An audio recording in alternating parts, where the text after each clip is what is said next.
Allez, bienvenue. Aujourd'hui, on entre sur le ring pour un combat pas comme les autres. Un véritable choc des titans de la qualité. Préparez-vous. Et pour planter le décor, on nous plonge directement dans l'ambiance. Une arène, un combat qui s'annonce épique entre le contrôle qualité et l'assurance qualité. Alors, avant que la cloche ne sonne, il est temps de faire connaissance avec nos deux champions. Parce que, vous allez le voir, ils n'ont pas du tout le même style ni la même approche. Dans le coin gauche, voici le contrôle qualité. On peut le voir comme un détective hyper méticuleux, sa devise « Aucun défaut ne passe ». Et dans le coin droit, son adversaire, l'assurance qualité. Lui, c'est le grand stratège, celui qui pense à tout à l'avance, avec son credo « Zéro défaut, c'est mon objectif ». Bon, les présentations sont faites, la cloche sonne, c'est parti pour le grand affrontement. On va décortiquer ça en plusieurs rounds pour bien tout comprendre. Et on commence fort, avec le premier round, l'approche. Comment est-ce qu'ils s'y prennent, concrètement nos deux champions, pour atteindre la qualité parfaite? Alors là, l'image est très claire. Le contrôle qualité, c'est un peu le pompier. Il est là, sur le qui-vive, prêt à intervenir dès qu'un défaut apparaît pour éteindre l'incendie. C'est une approche réactive. En face, l'assurance qualité, c'est l'architecte. Lui, son travail, c'est de concevoir le système pour qu'un incendie ne puisse jamais se déclarer. C'est du proactif. On a donc la correction d'un côté et la prévention de l'autre. C'est vraiment deux philosophies opposées. Ok, on a vu leur état d'esprit. Passons au deuxième round, le focus. Maintenant, sur quoi est-ce qu'ils concentrent leur attention au quotidien? Et là encore, c'est le jour et la nuit. Le contrôle qualité a littéralement le nez sur le produit fini. Il inspecte, il mesure, il cherche la petite bête, le moindre défaut. Son univers, c'est le produit.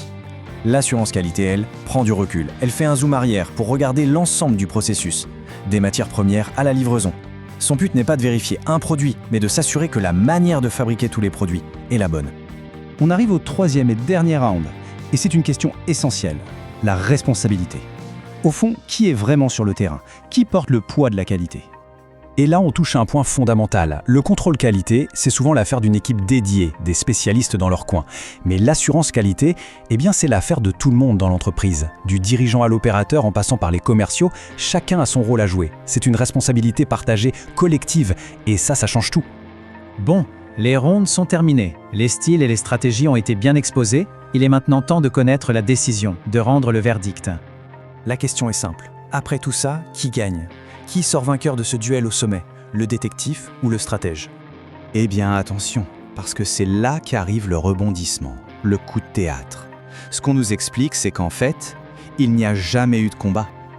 Depuis le début, c'était une fausse opposition. En réalité, ce n'est pas un combat, c'est une danse. Ils sont totalement inséparables, comme les deux faces d'une même pièce de monnaie. L'un ne peut pas réussir sans l'autre. Ils ne forment pas un duel, mais un duo. Et comprendre ça, comprendre que c'est une danse et non une lutte, c'est absolument essentiel. Parce que ce partenariat a des conséquences très concrètes sur les produits et au final, sur la confiance des clients. Pour résumer simplement, le contrôle qualité s'assure que le produit que l'on reçoit aujourd'hui est parfait. C'est de la détection du court terme. L'assurance qualité, elle, s'assure que tous les produits que l'on recevra cette année seront parfaits. C'est de la prévention du long terme. L'un sécurise le présent, l'autre bâtit la confiance pour l'avenir. Au final, quand cette danse est bien orchestrée, les résultats sont là. On a de meilleurs produits, bien sûr, mais aussi des coûts qui baissent parce qu'il y a moins de gaspillage. Et le plus important, le véritable trophée, c'est la confiance du client. Un client satisfait qui revient, qui devient fidèle, c'est ça la vraie victoire. Il faut donc retenir que la qualité, ce n'est jamais une destination finale. C'est un voyage constant.